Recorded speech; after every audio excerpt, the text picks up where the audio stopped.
incidents of violence against women have been exaggerated. I'd like to thank the delegation of Sudan for that statement.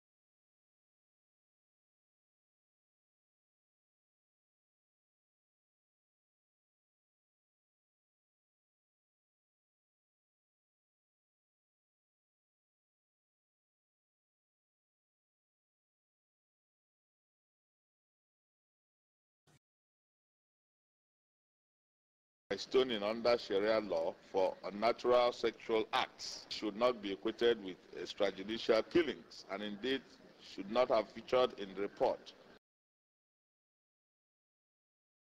Hezbollah is also everyday, simple people resisting. I thank the Ambassador of Cuba for his statement.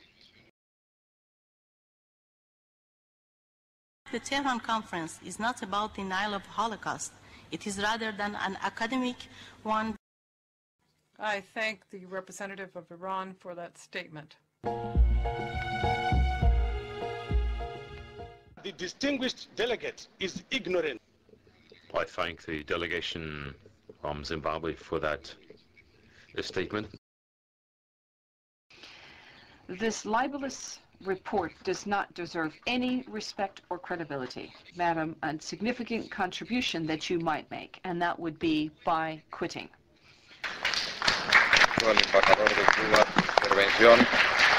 Thank you to the delegate of Cuba for his statement. There is an Israeli Holocaust against Palestinian people on a daily basis. I thank the representative of Iran for that statement. Killed, massacred by the invading forces who have come from the planet Mars, which they now call the Israeli occupier. I thank the delegation of the Syrian Arab Republic for its statement. Massacres against the displaced people, women and children, those were deliberate acts by the Israeli warplanes. Thank you for that statement. Deliberate massacres of civilian populations took place. I thank Mr. Jean Ziegler for his additional report. The Holocaust is going on, and it is an Israeli Holocaust against the Palestinian people. Thanks, Ambassador of Palestine, for his statement. A continuación, el uso de la palabra un representante de United Nations Watch. Thank you, Mr. President. 6 decades ago, in the aftermath of the Nazi horrors, Eleanor Roosevelt, René Cassin, and other eminent figures gathered here on the banks of Lake Geneva to reaffirm the principle of human dignity. They created the Commission on Human Rights. Today we ask, what has become of this noble dream? In this session, we see the answer. Faced with compelling reports from around the world of torture, persecution, and violence against women, what has this Council pronounced? What has it decided? Nothing. Its response has been silence. Its response has been indifference. Its response has been criminal. One might say, in Harry Truman's words, that this has become a do-nothing, good-for-nothing Council. But that would be inaccurate. This Council has, after all, done something. It has enacted one resolution after another, condemning one single state, Israel. In 8 pronouncements, and there will be 3 more this session, Hamas and Hezbollah have been granted impunity. The entire rest of the world, millions upon millions of victims in 191 countries, continue to go ignored.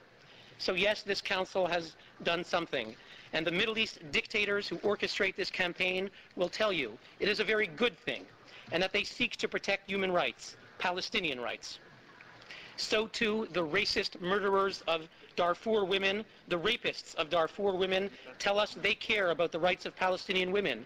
The occupiers of Tibet care about the occupied, and the butchers of Muslims in Chechnya care about Muslims. But do these self-proclaimed defenders truly care about Palestinian rights? Let us consider the past few months. More than 130 Palestinians were killed by Palestinian forces. This is 3 times the combined total that were the pretext for calling special sessions in July and November. Yet the champions of Palestinian rights, Ahmadinejad, Assad, Gaddafi, John Dugard, say nothing. Little 3-year-old boy Salam Balusha and his two brothers were murdered in their car by Prime Minister Haniya's troops, why has this council chosen silence? Because Israel could not be blamed. Because, in truth, the despots who run this council couldn't care less about Palestinians or about any human rights. They seek to demonize Israeli democracy, to delegitimize the Jewish state, to scapegoat the Jewish people. They also seek something else, to distort and pervert the very language and idea of human rights. You ask, what has become of the founder's dream, of Eleanor Roosevelt, of René Cassin, of John Humphrey, P.C. Chang, Charles Malik, who assembled here in Geneva 60 years ago? Mr. President, with terrible lies and moral inversion, this council is turning that dream into a nightmare. Thank you, Mr. President. Por primera vez. For the first time in the session, I will not express thanks for that statement. I shall point out to the distinguished representative of the organization that just spoke, the distinguished representative of United Nations Watch. If you'd kindly listen to me, I'm sorry that I'm not in a position to thank you for your statement. I should mention that I will not tolerate any similar statements in the Council. The way in which members of this Council were referred to, and indeed the way in which the Council itself was referred to, all of this is inadmissible.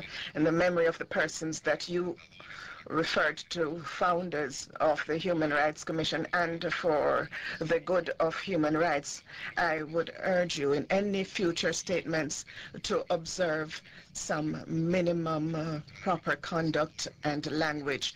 Otherwise, any statement you make in similar tones to those used today will be taken out of the records.